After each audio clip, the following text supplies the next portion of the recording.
technology, the Veggie Masher turns your vegetables into a tasty, mouth-watering paste.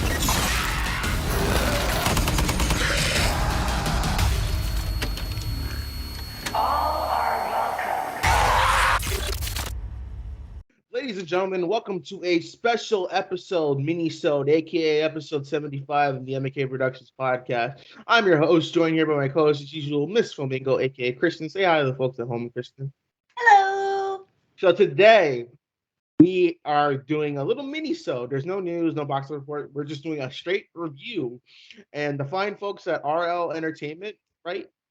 It is RLJE Films. RAJE Films and Shudder were kind enough to send us Both of us copies of the brand new VHS 94 film. If you're not familiar with VHS, the VHS series is an anthology, like found footage horror film, and unlike other anthology films, it's kind of like a big collaboration project between different creators and, in this case, directors, where the movie is split up into different sections of people watching a tape and get different directors and people to do different styles of it. And it's been going on since the first film, which came out in 2012, which had the likes of Radio Silence and Adam Wingard. And we were able to T.I. West, who recently just did X.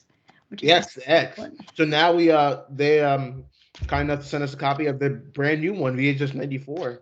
So alrighties, let's just discuss before we hop into our positives and negatives about the film. Let us talk about what the film is about. So this movie follows after the discovery of a mysterious VHS tape, a brutish police SWAT team launches a high-intensity raid on a remote warehouse, only to discover a sinister cult compound whose collection of pre-recorded material uncovers a nightmarish conspiracy. Dun dun dun! So it's typical VHS style where, a bunch of videotapes are there, and of course, they are watched. And us, the viewers, get to see what are on those tapes. So there are 5 segments that are recorded in this film.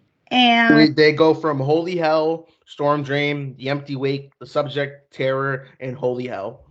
Yeah, and what the whole Blu-ray comes with all sorts of special features, which we'll go over in a little bit, like what's on it. And let's discuss the positives first. Mac, what was your favorite part about VHS 94? Honestly, as I am very much into I don't know if you know this, I'm a very big fan of anthology stories. Mm-hmm. And, going back to, I don't know if you've ever seen The Animatrix. Yeah.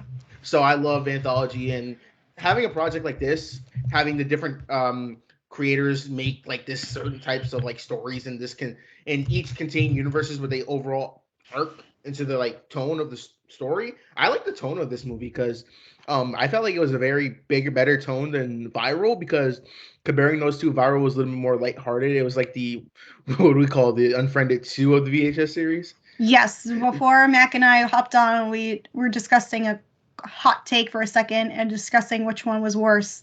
First I said VHS 2, but then I did forget VHS Viral was also a thing. Yeah, but I like the tone of VHS 94. I felt like it was very creepy, and it was very like a little bit dreadful, if that makes sense. Yeah, this one, I think, because it's some like what an anthology, you're gonna get a couple different stories and seeing how they all connect. The only thing I felt about this one is that it was slightly a little uneven at points, but not to say I was hooked, though, throughout the film. I was surprisingly hooked the entire way through. And what really got me hooked, I think, is the best one out of all of them in the 5 tapes. And that is the first one, which is about a reporter who is on the hunt for this creature called Ratman. I was going to say the same thing. I did like the first one, too. I think that one really stood out to me the most. Mm-hmm. Because I just really liked the tension in that. There was just a little subtlety to it that just got me enough for a hooked. It's like just short enough for a positive, like a horror film. We really got into the creepiness of this creature and the discovery of it all. And then, of course, it takes a really twisted turn. And then, of course, you see the Rat Man figure. And I just thought it was interesting the way they made Rat Man looked because, to me, I don't know who was the sound department guy or the sound tech editor for it, or if this was the director's choice, but they made the rat sound like a dinosaur, I think. Yes. Which I thought, I was like, what? Okay. No, you know what it reminded me of? Freaking, did you ever see 47 meters down uncaged? No. There was a scene where there was a screaming fish, and it sounded exactly like that. Real? Oh, maybe they took the same sound effects guy and just was like, hey, just bring over what you did from that. It sounded like a SpongeBob scream, and I was laughing my ass off. I always thought it was kind of funny. I was just like, why this choice though? And the Rat Man himself, I get it because it's supposed to be you'll see it, and what you get, I think even just me explaining it's Rat Man, it's Rat and Man. The figure itself looks like a dinosaur, in a way, especially the head. It kind of looks like, he kind of looked like a bootleg version of Chuck E. Cheese. A Chuck E. Cheese-like figure? Or not Chuck, the cheese. What's Chuck E. Cheese's name? The rat. The rat Chuck E. Cheese, but yeah, he had a longer ish nose. He was like an anteater. And that the Chuck E. Cheese mouse has a very small nose because it's like a mouse. That's why. Is Chuck E. Cheese a rat or a mouse? That's what. I think he's a mouse. So I guess that's why, because those are different things. But for a rat, I feel like its nose is longer. Somebody could submit this to us and let us know. But they made. What species is Chuck E. Cheese? Leave it down in the comments below. But no, I just felt okay, I don't know why he doesn't look like 100% our rat, but I was into it still. And then I liked the ending for that. And of course, with any VHS tape film, it's got a lot of gore in it. Oh, yeah. This film does not hold back on the gore. I will admit that. Just like how the first one was. To me, watching it, though, it's not as good as the first one.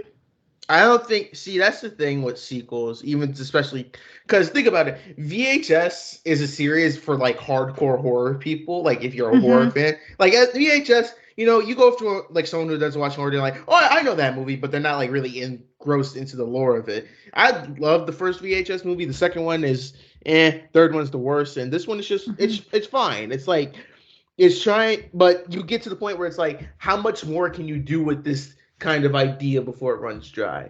At least they captured a time period with this one to really kind of change it in a way and to make it still interesting enough. So also I'd like to give a shout out to in Storm Drain, the cameraman Jeff was played by my boy Kristin Potenza, aka Chris McClane from Total Drama. Hey! I knew that voice sounded familiar. I was like, all right, campers, we got to go find this rat man. All right, campers.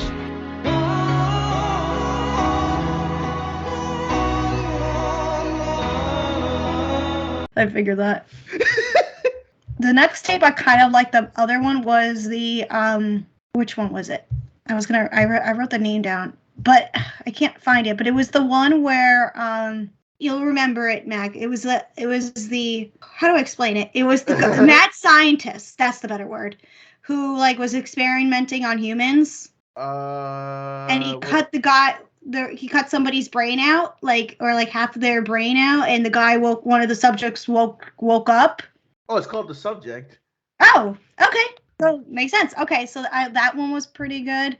The only one I didn't really like the most was Terror. I kind of like that one. I kind of had a soft. Felt so uninteresting to me. I had a soft spot for it because I get it, but I will say the execution was a little bit on the nose or not that well done. Yeah, it was just I think that one I feel they were trying to make because it's it follows a white supremacist group, and then they tried to make it funny in a way, I think, but it just didn't get me. I feel it was the way of that movie The Hunt, that movie that came out. I kind of like The Hunt. Like, I feel like that we're doing, like, it felt like on the lines of that. I mean, to me, I was like, okay, with that movie, I was like, whatever. But with this one, I was like, whatever. And then we had to also talk about what the center of it all is. It's the SWAT team trying to figure out this cult and what they're doing with the VHS tapes. Yeah, because they're like, what the hell is all this? This is some sick shit. They walk into something, and one of the guys, when you see it, you're going to see it in the film, is that the leader or owner of it, he was like, well, is that what it's called? Like, I don't follow, like, not to say I don't follow cults. Like, I don't know what people call their cult leaders, like, worshiper or god-like figure is, like, in a jail cell, and he was, like, the owner of a VHS shop. That's actually pretty funny. Look, I thought that was pretty clever. So, yeah, what did you think about that in the end? Did you like the fact that the twist in the end when you realized what happened? I had to rewind it because I was like, wait, what? Because I got a little confused, but I thought it was pretty good because it makes a lot of sense and it kind of has implications of like saying like, wait a minute, does this connect to the other movies? Do you think it does? I feel like it does because they said, well, we make all these tapes. We're like, snuff films and everything. And I'm like, that could make sense because like in each of the movies, they all watch sort of the VHS, like they watch the stuff. In the way to describe it, it's like this kind of sounds like they like it's in like a network, but it's like remember back in the day. I don't know how well we're pretty young, but we're not that old. We're not that old yet. We're not so old. Don't age us yet. We're in the middle, but like still remember the days of like when you used to, if you ever passed VHS tapes to like yes, I used to go to the video store all the time. So. I did too, and then sometimes like one of your boys have to hook up on like, I got the new Bionicle movie on VHS. It's like, all right, bet, and then it turns out it's like a snuff film on the VHS tape, which happened to me, but it wasn't a snuff film; it was Hostel. But it can make sense to that, and I kind of like that because it ties. It would tie everything together and leaves no possibility of a sequel if they want to do a fifth movie or fifth movie. Yeah, I almost said fourth, but this is the fourth movie. Yeah, this would be the fourth movie. But just to me, like even just thinking about it now, going back to it, I want to jump back to a second for the cult leader guy. Just to confirm, he was right, the leader of it all, right? Because I'm trying to check. Yes. Okay, good. I just want to make sure I'm right with my notes because I wrote so many notes on this thing. This is a question I just thought of now, but what other year or time setting you would like to see the VHS movies set in? Actually, I was thinking about this as well because this is 94. It takes place in the 90s, right? Yes, it takes place. Says it. No, Mac, it takes place in the 1800s. That's Damn, I never knew. Do you think it's related to The Witch with Anya Taylor-Joy? They had videotapes in the 1800s? I think a time setting for it to be like done, I think would maybe be the 60s or 70s. I was exactly thinking the 70s. Because there was a lot of, here's the thing, you can make a VHS film, but you can tie it into real like history. So how about like, some serial killers are running around the time, like a John Wayne Gacy, the Zodiac Killer, Jeffrey Dahmer, Ted Bundy, like stuff like that, and then like tie it to that. Like that would be kind of cool. That would actually be kind of cool. I would actually be down for that. Like, yeah. And experiencing like mad serial killers during that time. But unfortunately, sorry, go ahead. Oh no, go ahead. Unfortunately, I feel like if they're gonna make another one, they're probably gonna follow the trend of like 80s. So they're probably gonna be VHS 80s. It's gonna be stylistic and nihilistic and everything. VHS 84. Yeah, I'm like, oh god. It's like, yeah, I'm so sick of the 80s stuff. It's so over. Well, that trend is happening because of the Stranger Things scenarios. So since that was the horror trend, and then we gotta push the 80s. That's what's in. But nowadays it's the 90s. So I think they did something right, and they actually filmed this during the pandemic. If you noticed, I was watching some of the special features for this, and we'll discuss like what special features are on it. But when I was watching one of them, they filmed this during the pandemic, which is kind of a clever thing.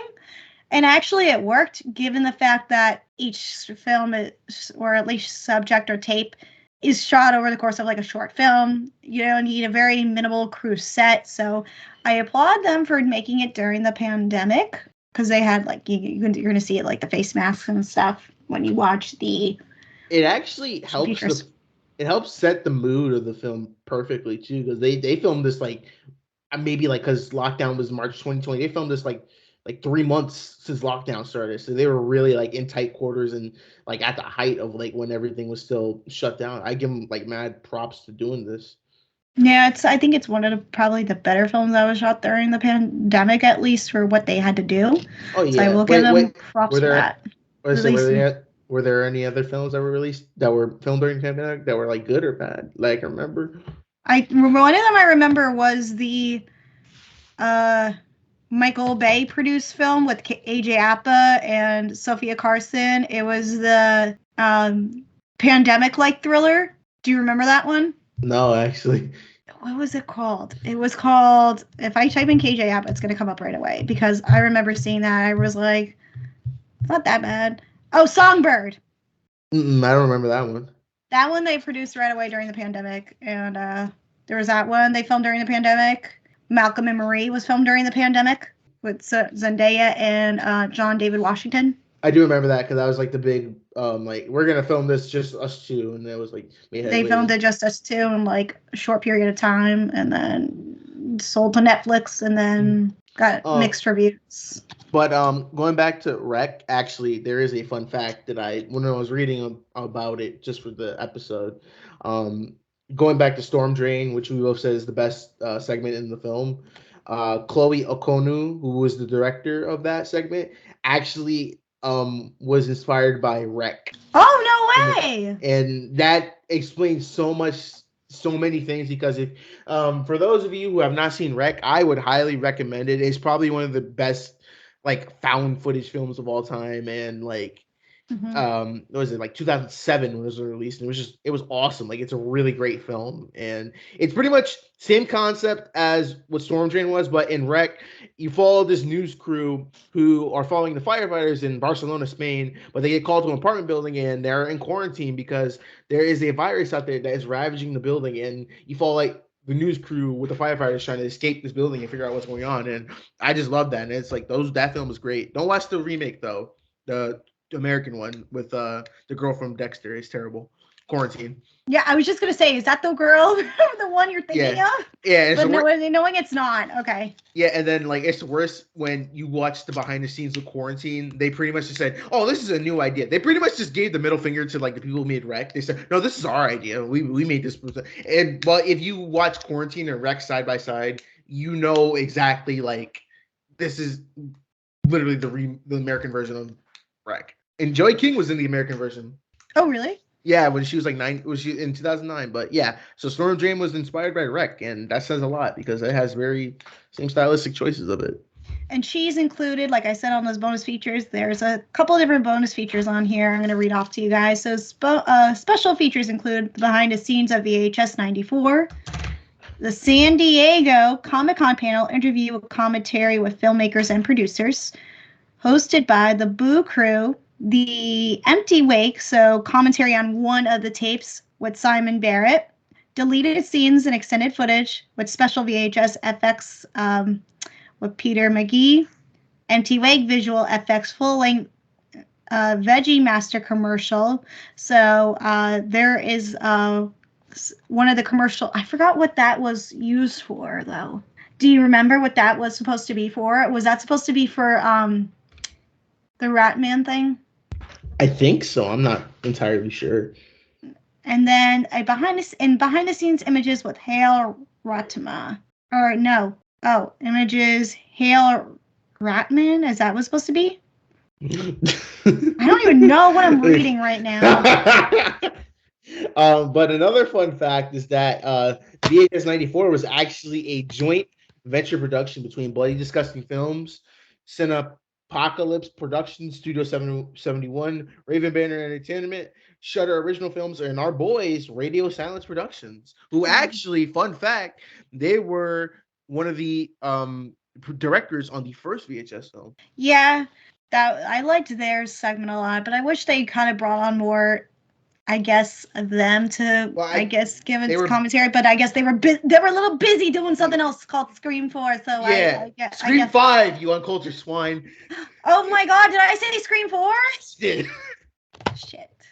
I'm so sad. I'm thinking Scream 4 because I was just talking about Scream 4 during my sister before I started on with you. So Scream 4 was thinking in the back of my head. Whoops! But you know what? Honestly, for VHS 94, it's a fine movie. Like I see myself watching it on Shudder. Like, you know, if I want to get spooked out, I'll put it on like 2 a.m. and watch it like that. Okay, so wait, side effect. Have you ever used Shudder before? Or do you have an account? No, I was going to get one like was it maybe 2, 3 years ago? Because I saw they had this one movie called what was it called? Better Watch Out. Oh yes. And I wanted to see it on there, but I saw it by love that movie. I ended up renting it because I didn't know about Shudder, and then I heard it. I don't know, I'm thinking about doing a trial on it because I know they have some good stuff on there. Okay, so for a short period of time, that at least when the pandemic started, they did like a free 30-day thing for people. So I was like, okay, let me try it, and I watched everything on Shudder that was on my watch list that entire month. When everybody was questioning like that first like month of like March, everyone's like scratching their heads like, what do we do? Do we still go to work? Do we still go to school? And everyone's like, I don't know. And I was like, yeah, I don't know either. So I'm gonna watch Shudder. So I watched Shudder for an entire month. I did pay for another month. Is it on just like computers and phones, or can I get it on like a game console? I think you can get it on a game console as well. I was doing it through I just used my computer, and I didn't get to download it on my phone because I just figured I didn't want to have to like sign on for like so many devices, because I don't like to sign on to so many watch things on my phone. If I'm going to watch something, it'll be on my computer. Mm-hmm. Or my TV. But when I had then I paid for another month for Shudder, and then because I was like, let me finish watching everything that I wanted to watch. The downside to having a Shudder is that they don't have much TV. Just movies. It's mostly dedicated films, which is fine. But I wish they kind of had more TV content, and I think they're trying to work on that now. And the other good thing is that they work with AMC, and that's under AMC's umbrella. And they if you don't have Shudder, and you can also get AMC Plus, and some of the AMC shows and Shudder shows can like go hand in hand. Like if you don't see something on Shudder, it might be on it. We're not sponsored by Shudder, by the way. We're not. No, we're just discussing Shudder in general. But Shudder, thank you for the film. I do say that Shudder is actually a very good app to have, like if you're, because honestly, with the other streaming apps like Peacock, HBO Max, Hulu, Netflix, their horror content is really lacking, especially HBO Max. I love HBO Max, but I will say their horror movie section is terrible. Peacock, I have to say, is the worst. I like when I got Peacock for the short time for Halloween Kills. I was like on this hype book. I was like, okay, I need to watch something else horror that was wasn't related to Halloween Kills, because I was so bummed and I couldn't really find anything, and I was really bummed. So after that, I just canceled because I was like, there's nothing here. I just got Peacock 2 weeks ago just for WrestleMania, and it's all right. Yeah, well, I'm gonna have to sorry to Shudder, but I'm gonna have to revamp my Peacock subscription because Firestarter is gonna come out soon. Yeah. And I'm like, do I want to pay to see it, or do I want to just do the $4.99 just to watch it? So I was questioning that. But going back, like I said, to Shudder, watched everything I had. They have some also originals, and VHS 94 is an original. So guys, if you do want to check it out, it's VHS 94. Flickering Myth calls it delightfully. Leave that in there. Leave my stuttering in there. And then Looper calls it deeply disturbing. Oh, let me say that again. Looper calls it deeply disturbing. So there's a couple of people who have also reviewed the film, but who knows? Take our word for it. Go check it out. It is going to be available, like we said, on Blu-ray with a couple of special features. And if you have Shudder, it is on there. Yeah, it's actually sitting at 90% on Rotten Tomatoes. So I think, let us see, VHS 94.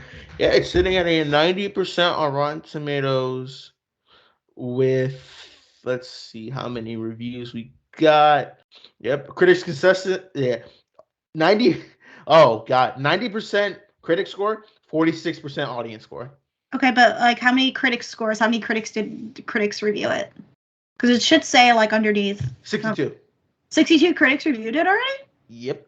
Oh, And that's more than I thought. The critic consensus is VHS 94 gets the franchise back on track with a gory buffet of shorts that should delight horror anthology fans.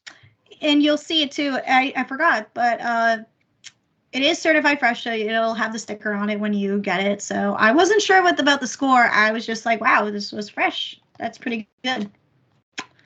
So better than viral, folks. So watch it. Anything's better. So what's your rating out of this? Because I'm gonna give it probably like a 6.5 out of 10. I give it the same thing, 6 out of 10. For my rating, C plus, passable, fine for a horror movie night. Good for a rental for solid night. I'll tell you what, it does get me intrigued to maybe go back and watch the VHS movies. Yeah, if you do want to go back and watch the VHS movies, please start with VHS, not with VHS viral.